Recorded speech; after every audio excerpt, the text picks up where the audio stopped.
Good morning বন্ধুরা। এখন বাজে ভোর প্রায় 6টা। তো এখানে দেখো ওই দূরে বসুধারা ফলস দেখা যাচ্ছে। হোটেল থেকে আমাদের সব অনেক দেখা যায়, আর ওই দূরে বরফ ঢাকা পাহাড় নরনারায়ণ পর্বত দেখা যাচ্ছে।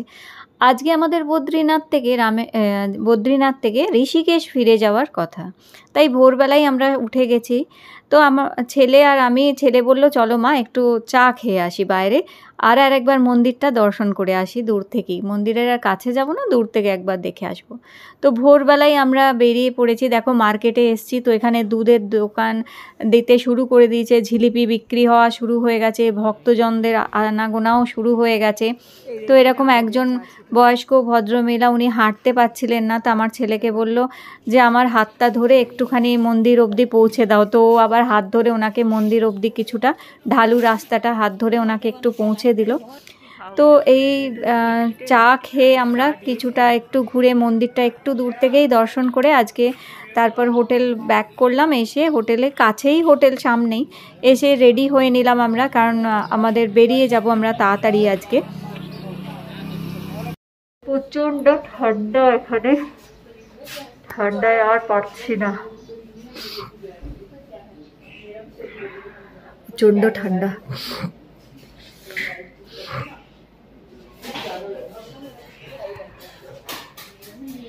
আর একাদশী পালন হচ্ছে। রুমের অবস্থা ছড়ানো ছেটানো।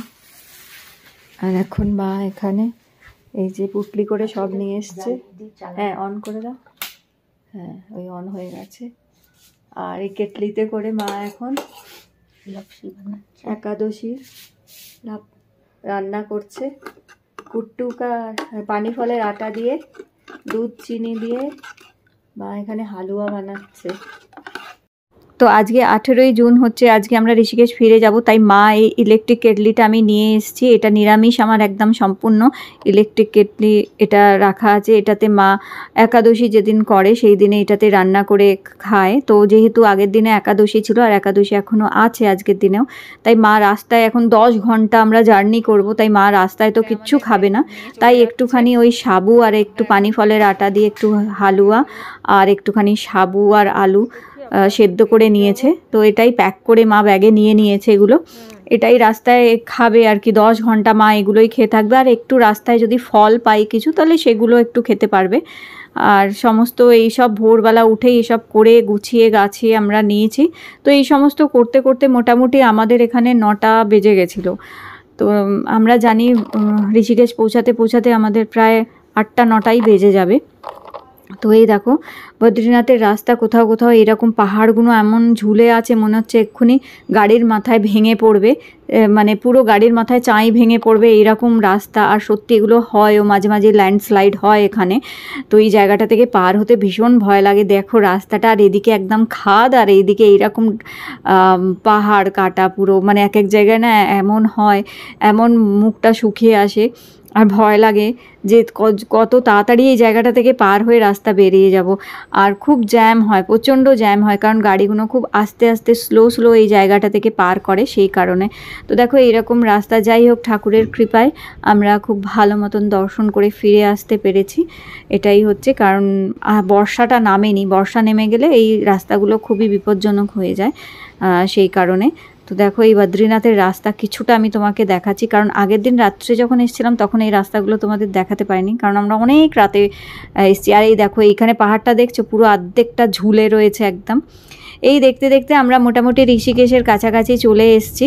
তো এই দেখো, তবে হ্যাঁ বদ্রীনাথ যাওয়ার কিছু কিছু রাস্তা এত ভালো, এত সুন্দর, কিন্তু প্রচুর বাঁক আছে। এই বাঁকগুলোতে গাড়ি যখন মানে পুরো একদিকে একবার ডান দিক হেলছে একবার বাঁ দিক হেলে যাচ্ছে, মানে পেটে যেন খিল ধরে যাচ্ছে, এত ডান দিক আর বাঁ দিক টার্নগুলো নিতে থাকে। তো যাই হোক ঋষিকেশের কাছাকাছি এসে বেশ ভালো লাগছিল, যে চলো এবার তাড়াতাড়ি হোটেলে পৌঁছে রেস্ট নেবো, কারণ প্রচুর জার্নি করেছি আমরা, প্রচুর জার্নি করেছি। আর এই দেখো এখানে গঙ্গা বইছে, কি সুন্দর লাগছে, অপূর্ব সুন্দর লাগছিল, ভীষণ ভালো লাগছিল এখানে। তবে গরম ছিল, প্রচণ্ড গরম ছিল, গাড়িতে এসি চলছিল। আর দেখো এখন বিকেল হয়ে গেছে, সূর্যাস্ত হতে চলেছে। আর এই সারা রাস্তা জুড়েই নদী, পাহাড় সব দেখতে পাবে, সঙ্গে সঙ্গেই চলছে যেন আমাদের। আচ্ছা, এক জায়গায় দাঁড়িয়ে আমরা একটু ফল কিনলাম, এখানে কমলা লেবু কিনলাম, দেখো এই কমলা লেবুগুলো কিনেছি।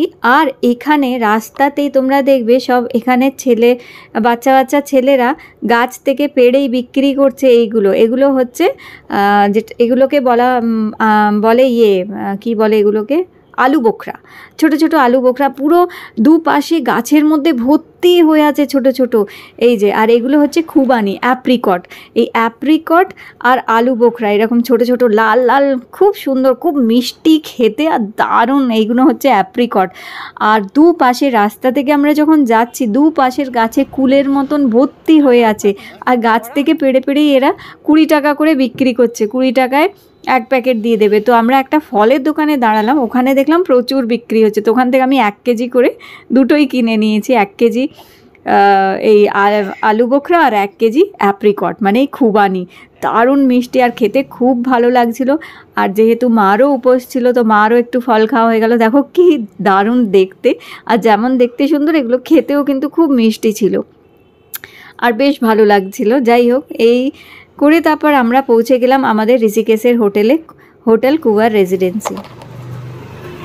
মাত্র ঋষিকেশ পৌঁছেছি, প্রচণ্ড অবস্থা খারাপ, 9-10 ঘন্টার জার্নি করে চোখ মুখের অবস্থা ভীষণ খারাপ। চলো তোমাদের এই ঋষিকেশের এই হোটেলটার একটু রুম ট্যুর দিয়ে দিই। এটা হচ্ছে কুবার রেসিডেন্সি, একদম গঙ্গার পারে হোটেলটা, ভীষণ সুন্দর ভিউ। একটু রাখো, আমি চলো তোমাদের রুম ট্যুরটা দিই।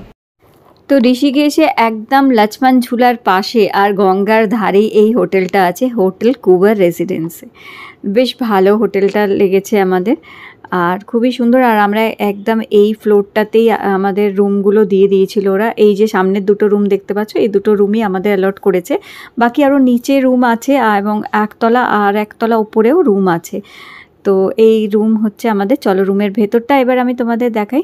সাধারণত নর্মালি যে হোটেলগুলোতে যেমন রুম হয় ওরকমই, সেরকম কোনো বিশাল কিছু ব্যাপার না। ওই একটা কাবার্ড আছে, টি কাউন্টার আছে, যার মধ্যে সব কিছুই আছে। এখানে একটা মিরর আছে বড়, আর একটা টিভি রয়েছে, আর এখানে কিং সাইজ বেড আছে দুদিকে, সাইড টেবিল রয়েছে, একটা সোফা, সেন্টার টেবিল। আর আমার সবথেকে ভালো যেটা লেগেছে এর বারান্দাটা, সামনেই গঙ্গা বইছে আর পাশেই লক্ষ্মণ ঝুলা আছে। যদিও লক্ষ্মণ ঝুলা এখন সাধারণ লোকের জন্য বন্ধ করে দিয়েছে, কারণ ওটা একটু কাজ চলছে সেই কারণে। আর দেখো ওই যে 13 মঞ্জিল আর 14 মঞ্জিল, 13 মঞ্জিল যে দুটো মন্দির আছে লক্ষ্মণ ঝুলার দুই পাশে, সেইগুলোও সামনে থেকে দেখা যায়, রাতে লাইট জ্বলে, দারুণ লাগে। এই দেখো রাতের ভিউ। তা বারান্দায়ও দুটো চেয়ার আছে, একটা টেবিল আছে রাখা। তো এই দৃশ্য দেখতে দেখতে ওখানে বসতে পারো। আর সামনেই গঙ্গা বইছে, নিশ্চয়ই দেখতে পাচ্ছ, দেখো জলের মধ্যে রিফ্লেকশনও পড়ছে গঙ্গার জলে। সামনে ওই যে রেড লাইট আলোগুলো জ্বলছে, লাল আলো, ওইগুলোই মন্দির হচ্ছে। দুটো মন্দির দেখো লক্ষ্মণ ঝুলার দুপাশে আছে, ওই দেখা যাচ্ছে মন্দিরগুলো। তো কি অপূর্ব দৃশ্য লাগছিল, এত ভালো লাগছিল এটা দেখতে, দারুণ লাগছিল, মনে হচ্ছিল বারান্দাতেই বসে থাকি আমি। দেখো এই গঙ্গার জলে পুরো রিফ্লেকশনটাও পড়ছে। তো তোমরা কখনো ঋষিকেশ, এই দেখো আর দুটো মন্দির দেখতে পাচ্ছ, ওই লাল রঙের আলোগুলো জ্বলছে, এই দুটোই হচ্ছে 13 মঞ্জিল মন্দির দুটো। আর গঙ্গার ঘাটও এখানে করা আছে, দারুণ লাগছিল। আর বেশ হালকা ঠান্ডা ঠান্ডা একটা হাওয়াও বইছিল, খুব ভালো লাগছিল বসে থাকতে। কিন্তু আমরা প্রচণ্ড টায়ার্ড ছিলাম, যার জন্য আমরা বললাম না আর বেশিক্ষণ সময় নষ্ট করে লাভ নেই, তাড়াতাড়ি খেয়ে দিয়ে ঘুমিয়ে পড়তে হবে, কারণ পরদিন আবার সকালবেলা আমরা একটু ঋষিকেশ ঘুরতে বেরোবো। কারণ আমাদের হাতে মাত্র আর একদিনই ছিল, 19 তারিখটাই ছিল, কারণ 20 তারিখে আবার আমরা কলকাতায় ব্যাক করে আসবো। খুবই শর্ট টাইমের জন্য গেছি আমরা, তো খুব বেশি কিছু কভার করতে পারিনি। তো এটা হলো বাথরুমটাও তোমাদের দেখাই, ভালোই, খারাপ না, নর্মাল, মানে ওই যেমন হয় ওরকমই, সবই আছে, গিজার শাওয়ার নিয়ে সবই রয়েছে এখানে। তো এই হচ্ছে বাথরুম। আর এখানে ইয়েও রয়েছে, এই যে তোমাদের হেয়ার ড্রায়ার আর টয়লেট্রিজও দিয়েছে, সবই আছে। তো এই হচ্ছে বাথরুম। আর চলো এবার, আর একটা ফ্রিজ আছে এখানে, তো সব আছে এগুলো। আর ফ্রিজেও জলের বোতল, একটা চকলেট এই আছে, আর কিছু নেই। প্রচন্ড টায়ার্ড, তাই এখন একটু রেস্ট নেবো। আর রেস্ট নিয়ে কালকে সকালে আমরা ঋষিকেশ ঘুরতে বেরোবো। আর পরের দিন তো আমাদের ফ্লাইট আছে কলকাতা পৌঁছে যাওয়া। খুবই শর্ট টাইমের আর খুব টাফ ট্যুর এবারে করলাম, খুবই টাফ ট্যুর। আর যেহেতু তীর্থটা করার ইচ্ছা ছিল বহু দিন থেকে, পারছিলাম না, হঠাৎ করে ভগবান যতদিন না ডাকেন ততদিন তো হয় না।